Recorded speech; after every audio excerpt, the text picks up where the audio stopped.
Well, I got started with N-scale in something like 1962 when it first came out. I was just a kid, wandered into a Seattle hobby shop. There was a whole new scale. I'd been doing HO, but I didn't have a lot of space. Little 4x8 in the parents' basement. N-scale would allow me to have a huge layout in a very small space. This is number 4.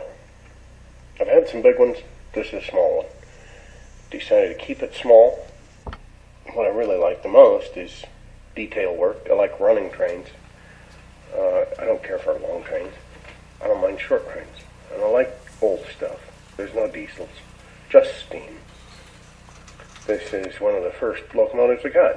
It's now heavily modified. It's an old Arnold Rapido. Was an 060, now 260 mobile. It's got DCC. It's got a automatically switching reverse light. Lenz DCC powers the whole layout. 5-pole skew-on motors in every locomotive. Microtrains, that is, in my era it was Kadee couplers, and quite a number of under-track magnet uncouplers. Some of the turnouts are powered. That one is. The next one in the yard ladder is also powered. Quite a few of them are by finger. Quite a few of them I have plans to install power, but haven't done it yet. I just do what I like doing. Sometimes I'm in the mood for scenery. Sometimes I'm in the mood to make the trains run better. So I like building buildings. At one point, built a whole bunch of microstructure, Miller Engineering, microlighting. I can't remember the right names for them. And I'm afraid they don't make these anymore. This is electrofluorescent lighting.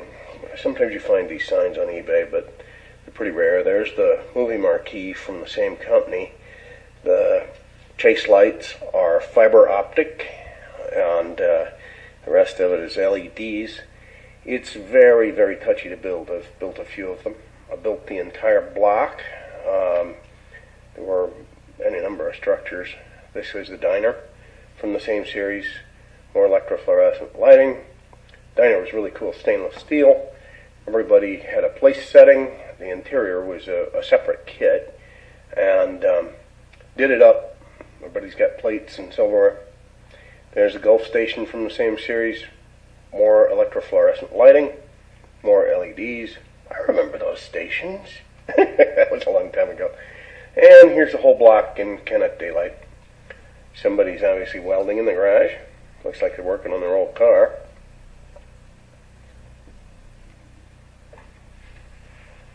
I mix up the eras, although I favor the older stuff.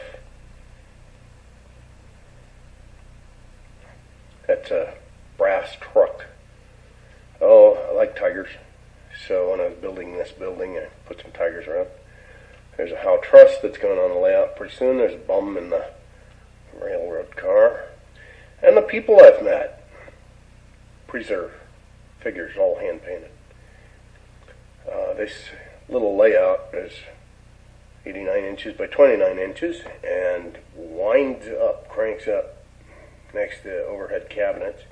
Underneath it is the modeling workbench.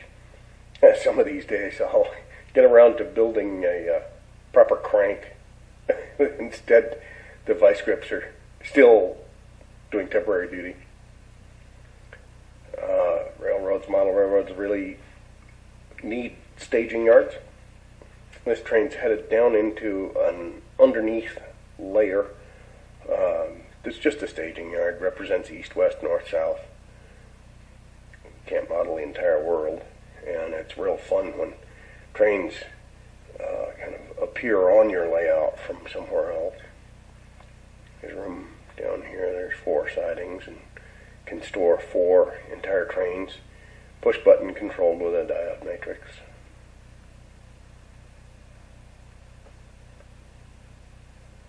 Most of the layouts, Peco C55. This stuff is old Atlas Code 80. Real simple. I just had it laying around. Had a lot of stuff. Here's a couple of treats. to finish up with. This is Joe Works Shay, pushing a log train.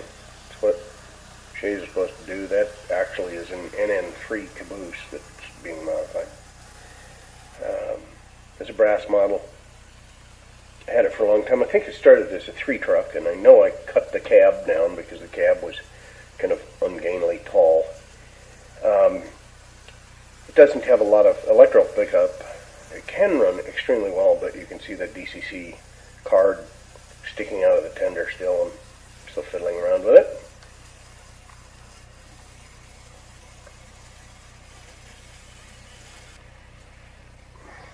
And here's a Key Imports brass. It's the entire train. Beautiful little mogul locomotive. Doesn't have any power, it's just rolling. Being pushed by the RPO car right behind it. A lot of parts on the locomotive I think are die cast, but a lot of the train is brass. It runs well, it's a real beautiful runner. It's kind of stiff right